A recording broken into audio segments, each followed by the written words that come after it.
Hello guys, I am Anupma and welcome to my channel and Count Accountancy with Anupma. It's a one-stop destination for learning and exploring accountancy. Guys, basic accounting terms के series में हमने पिछले video में जो basic accounting terms cover की थी वो थी business enterprise, business transaction, capital, drawings, assets and its classification and liabilities and its classification. आज के वीडियो में जो हम टॉपिक कवर करेंगे वो है रिसीप्ट्स, जिसे हिंदी में प्राप्तियां भी कहते हैं, रेवेन्यू रिसीप्ट्स यानी आयगत प्राप्तियां, कैपिटल रिसीप्ट्स पूंजीगत प्राप्तियां, सेल्स एंड रेवेन्यू। तो चलिए गाइस आज का वीडियो शुरू करते हैं। तो जो सबसे पहला टर्म है दैट इज बिजनेस रिसीप्ट्स, यानी कि प्राप्तियां होती क्या हैं। तो जो भी पैसा एक बिजनेस किसी भी साल में रिसीव करता है फ्रॉम ऑल सोर्सेज, यानी कहीं से भी पैसा आया है, चाहे वो गुड्स बेच के आया हो, चाहे सर्विसेज प्रोवाइड करके आया हो, चाहे वो कमीशन के फॉर्म में रिसीव हुआ हो, चाहे हमने असेट्स बेचा है तो पैसा आया है, चाहे लोन लिया है तो पैसा आया है, या लोन के रिपेमेंट से पैसा आया है, जहाँ कहीं से भी पैसा आया हो, चाहे किसी भी सोर्स से पैसा आया हो किसी बिजनेस में किसी अकाउंटिंग ईयर में, तो उसे हम कहते हैं रिसीप्ट्स यानी कि प्राप्तियां। इट मीन्स द अमाउंट और the fund received by a business enterprise during an accounting year from all sources is called business receipts. Business receipts को दो पार्ट्स में डिवाइड किया जाता है, एक है रेवेन्यू रिसीप्ट और दूसरा है कैपिटल रिसीप्ट। तो रेवेन्यू रिसीप्ट्स को हिंदी में हम कहते हैं आयगत प्राप्तियां, और कैपिटल रिसीप्ट्स को हम कहते हैं पूंजीगत प्राप्तियां। तो चलिए हम एक एक करके लेते हैं इनको। सबसे पहले है रेवेन्यू रिसीप्ट्स। रेवेन्यू रिसीप्ट्स का मतलब होता है वो अमाउंट जो कि बिजनेस ऑपरेशन से रिसीव हुआ है, यानी कि जो कोर बिजनेस एक्टिविटी से अमाउंट जनरेट हुआ है, रिसीव हुआ है, उसे हम रेवेन्यू रिसीप्ट्स कहते हैं। जैसे कि अगर हमारा बिजनेस गुड्स बना के बेचना है तो गुड्स बेचने से जो पैसा आया है, अगर हमारा बिजनेस जो है गुड्स खरीद करके बेचना है तो बेचने से जो पैसा आया है, अगर हम सर्विसेज प्रोवाइड करते हैं तो सर्विसेज प्रोवाइड करने से जो पैसा आया है, अगर हम फर्नीचर बना के बेचते हैं तो फर्नीचर बेचने से जो पैसा आया है, यानी कि जो हमारा बिजनेस है उस बिजनेस एक्टिविटी की वजह से जो भी रिसीव होता है अमाउंट, उसे हम कहते हैं रेवेन्यू रिसीप्ट। रेवेन्यू रिसीप्ट जो है ये रिकरिंग इन नेचर होते हैं। जैसा कि आपको पता है कि हम हर साल ही गुड्स को सेल करेंगे, सर्विसेज को प्रोवाइड करेंगे तो हमें पैसा आएगा, तो ये बार बार अर्न होने वाली इनकम है। रेवेन्यू रिसीप्ट जो है वो बिजनेस की ओवरऑल प्रॉफिट और लॉस को अफेक्ट करता है। कैसे हम प्रॉफिट कैलकुलेट करते हैं किसी बिजनेस का? हम जब किसी बिजनेस का प्रॉफिट कैलकुलेट करते हैं तो उस अकाउंटिंग ईयर में बिजनेस करने से या गुड्स को बेचने से या सर्विसेज प्रोवाइड करने से जो भी अमाउंट रिसीव होता है उसमें से हम उन एक्सपेंसेस को माइनस करते हैं जो उस अमाउंट को जनरेट करने में खर्च किए गए हैं, जिन्हें हम कहते हैं रेवेन्यू एक्सपेंसेस। तो जब हम रेवेन्यू रिसीप्ट्स में से रेवेन्यू एक्सपेंडिचर को माइनस करते हैं तो जो बैलेंसिंग फिगर होती है वो प्रॉफिट या लॉस होती है। इसका मतलब है कि रेवेन्यू रिसीप्ट्स का जो डायरेक्ट इम्पैक्ट है वो प्रॉफिट और लॉस पे पड़ता है, इसीलिए हम रेवेन्यू रिसीप्ट्स को ट्रेडिंग और प्रॉफिट एंड लॉस अकाउंट में शो करते हैं, यानी कि इनकम स्टेटमेंट में शो करते हैं। नेक्स्ट है रेवेन्यू रिसीप्ट्स जो है वो लायबिलिटीज या असेट्स पे कोई असर नहीं डालते, यानी रेवेन्यू रिसीप्ट्स की वजह से ना तो लायबिलिटी इंक्रीज होती है ना ही असेट डिक्रीज होती है। तो बैलेंस शीट में ये शो नहीं होता, यानी बैलेंस शीट में ये रिफ्लेक्ट नहीं होता। और जो रेवेन्यू रिसीप्ट्स है ये बिजनेस की ओवरऑल रेवेन्यू को इंक्रीज करते हैं। देखिए ओवरऑल रेवेन्यू यानी जो टोटल इनकम बिजनेस को रिसीव हो रही है उसमें से एक मेजर प्रोपोर्शन जो है वो रेवेन्यू रिसीप्ट्स का होता है। तो रेवेन्यू रिसीप्ट्स जो है वो टोटल रेवेन्यू को अफेक्ट करते हैं, यानी उसको इंक्रीज करते हैं। एंड लास्ट इज कि रेवेन्यू रिसीप्ट्स जो है एक्रूअल बेसिस पे रिकॉर्ड किए जाते हैं। एक्रूअल बेसिस का मतलब होता है कि जैसे हमने सेल किया गुड्स का, हमने 1 लाख रुपए के गुड्स बेचे जिसमें से 80,000 हमें अभी रिसीव हो गया है, 20,000 अभी रिसीव नहीं हुआ है। तो 80,000 जो रिसीव हो गया है वो तो हमारा सेल्स है ही, जो 20,000 अभी रिसीव नहीं हुआ है वो भी हम सेल्स ही मानेंगे। यानी कि जब हम गुड्स बेचते हैं या सर्विसेज प्रोवाइड करते हैं और हमें उस का अमाउंट मिलने का हक मिल जाता है तो हम सेल्स को एग्जीक्यूटेड मानते हैं और ये मानते हैं कि हमने इतना सम अमाउंट रिसीव कर लिया। तो रेवेन्यू रिसिप्ट्स को एक्रूअल बेसिस पे रिकॉर्ड किया जाता है। अब चलिए हम कुछ एग्जांपल्स देखते हैं रेवेन्यू रिसिप्ट्स के। रेवेन्यू रिसीप्ट्स के कुछ एग्जांपल्स में सबसे पहला तो यही है, receipts from sale of goods and services, यानी गुड्स एंड सर्विसेज बेचने से जो भी पैसा आता है वो आपका रेवेन्यू रिसीप्ट्स है। उसी तरह से क्रेडिटर्स हमें कई बार डिस्काउंट देते हैं तो वो जो डिस्काउंट रिसीव्ड है that is also revenue receipts.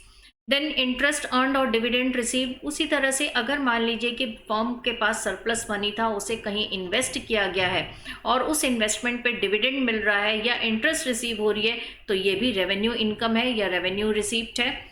Rent received और कमीशन रिसीव्ड, अगेन ये रेवेन्यू रिसीप्ट है। And income from other sources, और भी ऐसे सोर्सेज हो सकते हैं जो इसमें मेंशन नहीं है, इन चारों में नहीं मेंशन है, लेकिन वो अगर बिजनेस में अमाउंट आ रहा है और वो असेट्स को डिक्रीज नहीं कर रहा और लायबिलिटीज को इंक्रीज नहीं कर रहा तो फिर उसे हम क्या कहेंगे, रेवेन्यू रिसीप्ट्स। रेवेन्यू रिसीप्ट्स के बाद जो अगला टॉपिक है वो है कैपिटल रिसीप्ट्स। देखिए कैपिटल रिसीप्ट्स में जो सबसे बड़ी बात है, कैपिटल रिसीप्ट्स को आइडेंटिफाई करने का तरीका वो ये है कि कैपिटल रिसीप्ट की वजह से या तो लायबिलिटी इंक्रीज होती है या असेट डिक्रीज होती है। जैसे जब हम लोन लेते हैं तो लायबिलिटी बढ़ जाती है, जब हम फिक्स्ड असेट कोई बेचते हैं, पुरानी हमारी कोई असेट बेचते हैं, मशीनरी बेचते हैं, लैंड बेचते हैं या बिल्डिंग बेचते हैं तो इससे असेट डिक्रीज हो जाती है। तो जो भी अमाउंट रिसीव होता है जिसके अगेंस्ट में लायबिलिटी इंक्रीज होती है या असेट्स डिक्रीज होती है उसे हम कहते हैं कैपिटल रिसीप्ट्स। कैपिटल रिसीप्ट्स जो है ये फर्म की ओवरऑल प्रॉफिटेबिलिटी को अफेक्ट नहीं करते। क्यों? क्योंकि हम कैपिटल रिसीप्ट्स को तो प्रॉफिट एंड लॉस अकाउंट में शो ही नहीं करते हैं। तो कैपिटल रिसीप्ट्स जो है वो ओवरऑल प्रॉफिटेबिलिटी को इफेक्ट नहीं करते। फंड्स जो है generated from non operating activities, यानी कैपिटल रिसीप्ट जो है ये जनरेट होता है नॉन ऑपरेटिंग एक्टिविटीज की वजह से। ऑपरेटिंग एक्टिविटीज होती है buying and selling of goods, non operating activities है फाइनेंसिंग एक्टिविटीज या इन्वेस्टिंग एक्टिविटीज। फाइनेंसिंग एक्टिविटीज में जब हम लोन लेते हैं तो पैसा आता है तो वो आपका कैपिटल रिसीप्ट है। इन्वेस्टिंग एक्टिविटीज जब हम कोई बिल्डिंग बेचते हैं या असेट बेचते हैं तो पैसा आता है तो वो हो गई इन्वेस्टिंग एक्टिविटीज। तो जो कैपिटल रिसीप्ट है वो नॉन ऑपरेटिंग एक्टिविटीज से जनरेट होती है। और क्योंकि ये नॉन रिकरिंग इन नेचर है, ऐसा तो है नहीं कि हर साल हम लोन लेते हैं या हर साल हम असेट्स बेचते रहते हैं, तो ये नॉन रिकरिंग इन नेचर होता है और इसे हम इनकम स्टेटमेंट में शो नहीं करते। यानी फर्म के प्रॉफिट या लॉस कैलकुलेट करने के लिए हम कैपिटल रिसीप्ट्स को कंसीडर नहीं करते हैं। It is reflected in balance sheet. Capital receipts जो है आपको बैलेंस शीट में शो किए जाते हैं। जैसे जब हम लोन लेते हैं तो इस साल के एंड में जब हम बैलेंस शीट बनाएंगे तो हमारे लायबिलिटीज में लोन रिफ्लेक्ट होगा उतने अमाउंट से जितना हमने लोन लिया है। अगर हमने बिल्डिंग का कोई पोर्शन बेच दिया है तो जब हम बैलेंस शीट बनाएंगे तो बिल्डिंग में से उतना अमाउंट माइनस कर देंगे जितना हमने बेच दिया है। तो जो कैपिटल रिसीप्ट्स हैं ये आपका बैलेंस शीट में रिफ्लेक्ट होता है, इनकम स्टेटमेंट में शो नहीं किए जाते। और इनको भी हम कैपिटल रिसीप्ट्स को भी एक्रूअल बेसिस पे ही रिकॉर्ड करते हैं। एक्रूअल बेसिस में अभी आपको बता ही चुकी हूँ, इसलिए मैं रिपीट नहीं करूँगी। अब हम कुछ एग्जांपल्स देखते हैं कैपिटल रिसीप्ट्स के। कैपिटल रिसीप्ट्स में सबसे पहला आता है सेल ऑफ फिक्स्ड असेट्स। जब हम फिक्स्ड असेट्स बेचते हैं तो पैसा आता है तो ये कैपिटल रिसीप्ट हो गया। उसी तरह से जब शेयर्स इशू करते हैं तो कंपनी की जो लायबिलिटीज़ है वो बढ़ जाती है और ये भी जो है आपका पैसा आया तो ये कैपिटल रिसीप्ट है।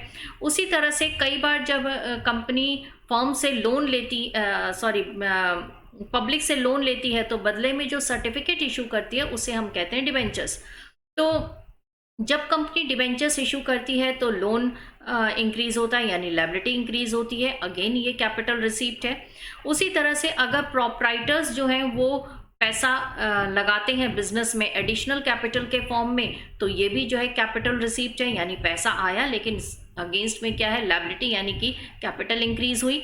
और बोरोइंग्स, अगर हम कोई और बोरोइंग करते हैं, बैंक से लोन लेते हैं या किसी फाइनेंशियल इंस्टीट्यूशन से लोन लेते हैं, तो भी जो है लायबिलिटी इंक्रीज होती है और पैसा आता है। तो ये हो गया कैपिटल रिसीप्ट। तो गाइस, हमने कैपिटल रिसीप्ट्स और रेवेन्यू रिसीप्ट्स दोनों को पढ़ लिया। और कैपिटल रिसीप्ट्स और रेवेन्यू रिसीप्ट्स को आइडेंटिफाई करना इसलिए भी ज़रूरी है कि जो रेवेन्यू रिसीप्ट्स हैं वो तो हम इनकम स्टेटमेंट में शो करते हैं। तो अगर इनकम स्टेटमेंट में हम गलत अमाउंट शो कर देंगे या गलत चीज़ें शो करेंगे तो फिर प्रॉफिट या लॉस हम सही सही कैलकुलेट नहीं कर सकते। तो जितनी भी रिसीप्ट होती है उनको सबसे पहले हम आइडेंटिफाई करते हैं और 2 कैटेगरीज में क्लासिफाई करते हैं, capital receipts and revenue receipts. अभी हमने कैपिटल रिसीप्ट्स और रेवेन्यू रिसीप्ट्स को देखा है, तो चलिए जल्दी से हम एक समरी भी ले लेते हैं और साथ में कंपैरिजन भी ले लेते हैं कैपिटल रिसीप्ट्स और रेवेन्यू रिसीप्ट्स के बीच में। तो कैपिटल रिसीप्ट्स जो हैं, these are generated from investing and financing activities, यानी कि ये बिजनेस ऑपरेशन से जनरेट नहीं होता है, बल्कि इन्वेस्टिंग एक्टिविटीज़ यानी कि सेल ऑफ फिक्स्ड एसेट से होता है या सेल ऑफ इंटेंजिबल एसेट से होता है। और इन्वेस्टिंग फाइनेंसिंग एक्टिविटीज़ यानी कि लोन वगैरह रेज करके होता है। तो जो कैपिटल रिसीप्ट्स हैं वो आपका इन्वेस्टिंग एंड फाइनेंसिंग एक्टिविटीज से जनरेट होता है, जबकि जो रेवेन्यू रिसीप्ट्स हैं वो बिजनेस ऑपरेशन से होता है, यानी कि जो भी हमारा बिजनेस है, अगर हमारा बिजनेस फर्नीचर बना के बेचना है तो फर्नीचर बेचने से, अगर हमारा बिजनेस गारमेंट्स का है तो गारमेंट्स बेचने से जो पैसा आ रहा है वो रेवेन्यू रिसीप्ट्स है। Again capital receipts non recurring in nature होता है, ये बार बार अर्न होने वाली इनकम तो नहीं है। और जो रेवेन्यू रिसीप्ट्स है रिकरिंग इन नेचर है, हर साल हम गुड्स एंड सर्विसेज बेचते हैं और हमें पैसा मिलता है। थर्ड है कि it leads to increase in liabilities और डिक्रीज इन असेट्स, यानी कैपिटल रिसीप्ट्स या तो लायबिलिटीज को इंक्रीज करेगा या असेट्स को डिक्रीज करेगा, जबकि जो रेवेन्यू रिसीप्ट्स हैं ये ओवरऑल रेवेन्यू को अफेक्ट करते हैं, ये फर्म की प्रॉफिट को अफेक्ट करते हैं और इसलिए इनको हम इनकम स्टेटमेंट में शो करते हैं। जो कैपिटल रिसीप्ट्स हैं वो बैलेंस शीट में शो किए जाते हैं, जबकि रेवेन्यू रिसीप्ट्स इनकम स्टेटमेंट में शो किए जाते हैं। क्यों? क्योंकि ये बिजनेस की ओवरऑल प्रॉफिटेबिलिटी को अफेक्ट करते हैं। अगेन जो कैपिटल रिसीप्ट है इसको हम प्रॉफिट के फॉर्म में डिस्ट्रीब्यूट नहीं कर सकते, क्योंकि कैपिटल रिसीप्ट तो हम इनकम स्टेटमेंट में शो ही नहीं करते हैं। तो जब हम इसे इनकम स्टेटमेंट में शो ही नहीं करते हैं तो प्रॉफिट का पार्ट तो ये हो ही नहीं सकते। जबकि जो रेवेन्यू रिसीप्ट्स हैं वो आपके these are available for distribution of profits, क्योंकि प्रॉफिट कैलकुलेट करते समय हम रेवेन्यू रिसीप्ट्स को कंसीडर करते हैं। उसी तरह से कोई भी रिजर्व फंड क्रिएट करने के लिए हम कैपिटल रिसीप्ट्स को यूज़ नहीं कर सकते। गाइज, जब कंपनीज या फर्म्स जो होती हैं वो अपने ग्रोथ के लिए या नए प्रोजेक्ट्स लेने के लिए या किसी भी प्रकार की कंटिजेंसी के लिए अपने पास कुछ फंड रिजर्व करके रखती हैं, जिन्हें हम रिजर्व फंड कहते हैं या रिजर्व्स कहते हैं। ये जो रिजर्व्स हैं वो कैपिटल रिसीप्ट्स में से कभी भी नहीं बनाए जाते, ये हमेशा बनाए जाते हैं प्रॉफिट में से। इसका मतलब है कि जो रेवेन्यू रिसीप्ट्स हैं उनसे आप जो है ये फंड क्रिएट कर सकते हैं, लेकिन कैपिटल रिसीप्ट्स में से नहीं कर सकते। तो गाइज, ये तो था capital receipts and revenue receipts. Again मैं आपको बता दूं कि कैपिटल रिसीप्ट्स और रेवेन्यू रिसीप्ट्स के बीच में क्लियर डिस्टिंक्शन समझना बहुत ज़रूरी है, क्योंकि जो रेवेन्यू रिसीप्ट्स हैं वो इनकम स्टेटमेंट में यानी trading and profit and loss account में शो किए जाते हैं, इसलिए जो है ये प्रॉफिट को अफेक्ट करते हैं। और जो कैपिटल रिसीप्ट्स हैं उन्हें डायरेक्टली बैलेंस शीट में शो किया जाता है। तो चलिए इसी से रिलेटेड एक और कंसेप्ट है, वो है सेल्स एंड रेवेन्यू। अक्सर बच्चे मुझसे पूछते हैं कि मैम सेल्स और रेवेन्यू क्या एक ही चीज़ है? तो देखिए थोड़ा सा डिफरेंस है। सेल्स जो है वो रेवेन्यू का एक पार्ट है। सेल्स का मतलब होता है the income which is generated from the goods sold और द सर्विसेज प्रोवाइडेड, यानी कि जब हम सामान बेचते हैं या हम सर्विस प्रोवाइड करते हैं तो जो अमाउंट रिसीव होता है उसे हम सेल्स कहते हैं। ये इनकम जो है वो सेल्स इनकम कहलाती है।